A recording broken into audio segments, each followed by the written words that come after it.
Hello friend. तो Gyanodaya question centre में स्वागत है।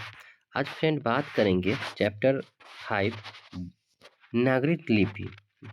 नागरिक लिपि क्लास 10th का जो बिहार बोर्ड के एग्जाम हो रहा है उस चैप्टर हिंदी का है। तो आज हम ऑब्जेक्टिव क्वेश्चन को करेंगे। ये आपके लिए VVI ऑब्जेक्टिव क्वेश्चन है। इस वीडियो को वॉच करना नहीं भूलें।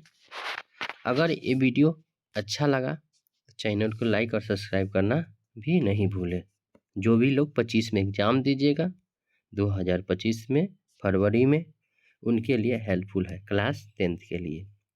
तो क्वेश्चन क्या करते हैं।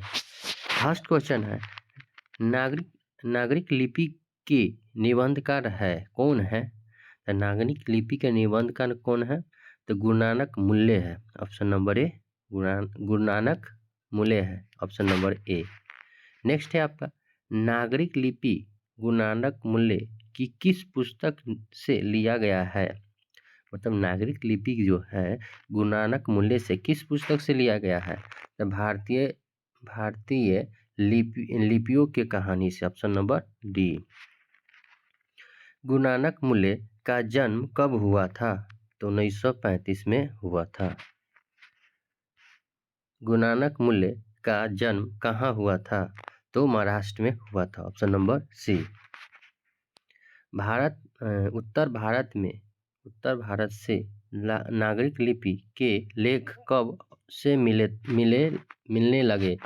मतलब उत्तर भारत से नागरिक लिपि के लेख कब से मिलने लगे। तो 8वीं सदी से मिलने लगे, ऑप्शन नंबर ए। नागरिक लिपि के आरंभ लेखक हमें कहाँ से मिले। तो नागरिक लिपि के आरंभ हमें लेखक को आरंभ जो है दक्षिण भारत से मिले। देवनागरिक लिपि की मुद्रक के टाइप कब मिले। तो 2 दशक से मिले, ऑप्शन नंबर बी। हिंदी भाषा की लिपि है क्या है। तो देवनागरिक लिपि है। हिंदी भाषा की लिपि है तो क्या है, देवनागरिक है। गुणाकर मूल्य का जन्म किस राज्य में हुआ था। तो महाराष्ट्र में हुआ था। गुणांक मूल्य का जन्म कहाँ हुआ था। तो महाराष्ट्र में हुआ था। गुणांक मूल्य का प्रारंभिक शिक्षा किस परिवेश से हुआ है। तो ग्रामीण परिवेश से हुआ है। गुरु नानक मूल्य का जो है प्रारंभिक शिक्षा किस परिवेश से हुआ था। तो ग्रामीण से हुआ था। गुरु नानक मूल्य की शिक्षा की भाषा क्या थी। तो मराठी थी। गुरु नानक मूल्य की शिक्षा की भाषा क्या थी। तो मराठी थी। गुरु नानक मूल्य का निधन कब हुआ। 2009 में हुआ था। 2009 में हुआ था। अक्षर कथा किसके द्वारा लिखी गई पुस्तक है। अक्षर कथा जो है किसके द्वारा लिखी गई पुस्तक है। तो गुरु नानक मूल्य के द्वारा लिखी गई थी।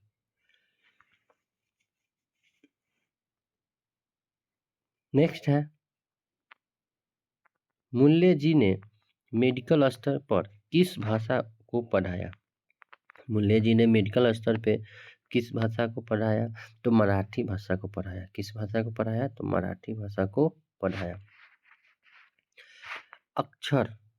अक्षर की कहानी कितना अच्छा है। तो अक्षर को कहानी आपको गुरु नानक मूल्य की है। गुरु नानक मूल्य की है। नागरिक लिपि किस विद्या की रचना है। निबंध का है। नागरिक लिपि किस विद्या की रचना है। तो निबंध का है। नागरिक लिपि की पाठ किस लिपि की में रचयिता है। तो देवनागरिक, ऑप्शन नंबर सी। देवनागरिक लिपि के टाइप लगभग कितने पहले बने थे। 2 सदियों से। नेपाल भाषा की लिपि है देवनागरिक। मराठी भाषा की लिपि है देवनागरिक। गुणकर मूल्य ने किस लिपि को प्राचीन नागरिक लिपि की बहन की संज्ञा दी गई है। तो बंगाल जो है संज्ञा दी गई है। नागरिक लिपि के आरंभिक लेखक या लेख मिले थे। नागरिक लिपि के आरंभिक लेखक या लेख मिले थे दक्षिण भारत से मिले थे। कहाँ से मिले थे? दक्षिण भारत से मिले थे। गुप्त काल से किस लिपि का संबंध है? ब्राह्मी लिपि से संबंध है।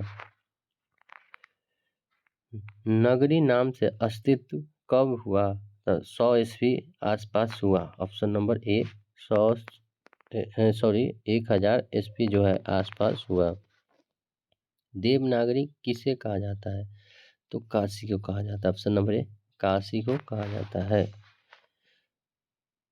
सीसमध क्या है?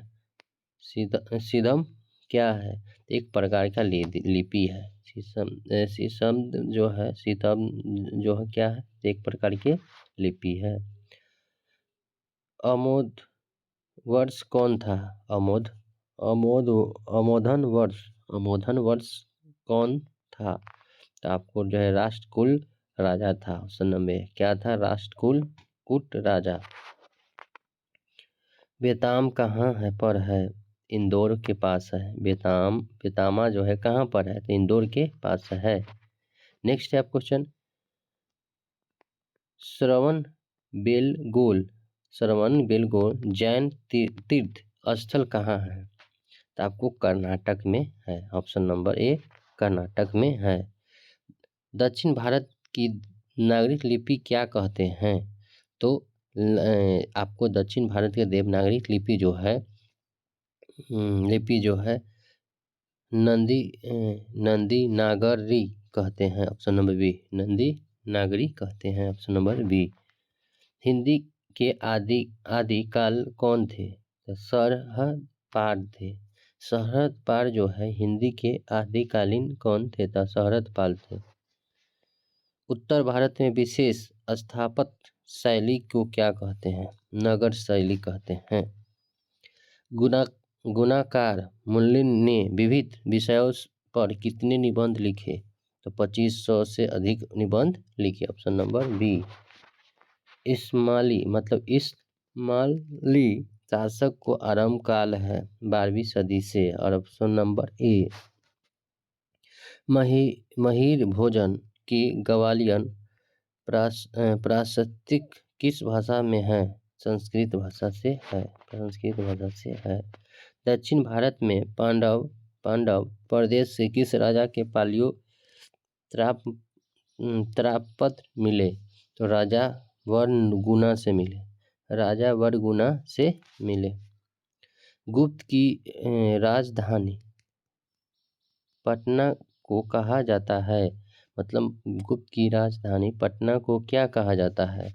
तो देवनगर कहा जाता है। पटना को क्या कहा जाता है? तो देवनगर कहा जाता है। नेक्स्ट है आपका, नगरी लिपि किस विद्या की रचना है? तो निबंध की रचना है। नगरी लिपि किस विद्या की रचना है? दोनों निबंध की रचना है। नगरी लिपि की पाठ किस लिपि में रचित है? तो देवनागरी की लिपि में। देवनागरी लिपि की टाइप लगभग कितने पहले बने हैं? 2 सदियों से। देखें अभी तो इसमें हेलो फ्रेंड 40 क्वेश्चन किए हैं। ये आपके चैप्टर नंबर 5 देवनागरी लिपि से, इसमें से क्वेश्चन आपको 4 से 5 देखने को मिलेगा। तो वीडियो को वॉच करना नहीं भूले। नेक्स्ट वीडियो में आप लोग के साथ मिलते हैं।